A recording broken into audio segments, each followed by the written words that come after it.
വചനം 23 വാക്കർത്ഥം.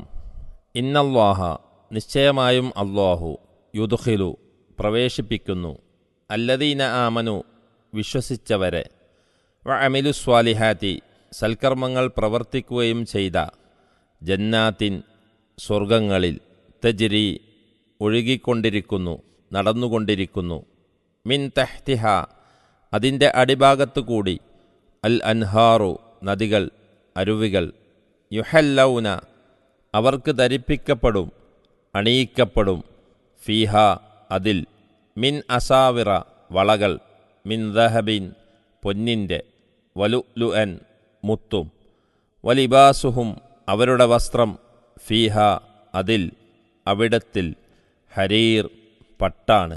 ഇന്നല്ലാഹ യുദ്ഖിലുല്ലദീന ആമനൂ വഅമിലുസ്സാലിഹാതി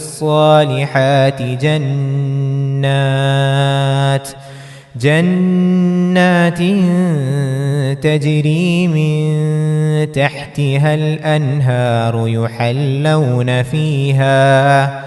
يحلون فيها من أساور من ذهب ولؤلؤا ولباسهم فيها حرير.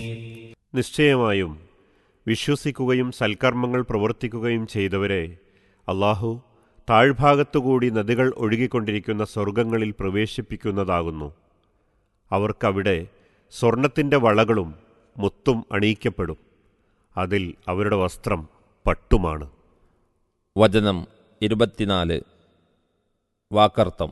വഹുദു അവർക്ക് മാർഗദർശനം ചെയ്യപ്പെട്ടിരിക്കുന്നു ഇലത്വയ്യിബി നല്ലതിലേക്ക് പരിശുദ്ധമായതിലേക്ക് മിനൽ ഖൗലി വാക്കിൽ നിന്ന് അഥവാ സംസാരത്തിൽ നിന്ന് വഹുദു അവർക്ക് മാർഗദർശനം നൽകപ്പെടുകയും ചെയ്തിരിക്കുന്നു ഇലാ സിറാത്തി പാതയിലേക്ക് മാർഗത്തിലേക്കുള്ള അൽ ഹമീദ് തുത്യർഹനായുള്ളവൻ്റെ വഹുദൂ ഇലത്വയ്യിബി മിനൽ ഖൗലി വഹുദൂ ഇലാ സിറാത്തിൽ ഹമീദ് വാക്കിൽ അഥവാ സംസാരത്തിൽ വെച്ച് പരിശുദ്ധമായതിലേക്ക് അഥവാ നല്ലതിലേക്ക് അവർക്ക് മാർഗദർശനം ചെയ്യപ്പെട്ടിരിക്കുകയാണ്. സ്തുത്യർഹനായുള്ളവൻ്റെ അഥവാ അള്ളാഹുവിൻ്റെ പാതയിലേക്കും അവർക്ക് മാർഗദർശനം നൽകപ്പെട്ടിരിക്കുന്നു. 23-24 വചനങ്ങളുടെ വിശദീകരണം. തൗഹീദിൻ്റെ വാക്യം തുടങ്ങിയ ഉത്തമവും പരിശുദ്ധവുമായ വാക്കുകൾ സംസാരിക്കുവാനും അല്ലാഹു നിർദ്ദേശിച്ച സത്യമാർഗത്തിൽ ചരിക്കുവാനുമുള്ള മാർഗദർശനവും ഭാഗ്യവും സിദ്ധിച്ചവരാണവർ. അതുകൊണ്ടാണ് അവർക്ക് ഇത്രയും മാന്യമായ പ്രതിഫലങ്ങൾ ലഭിച്ചത്.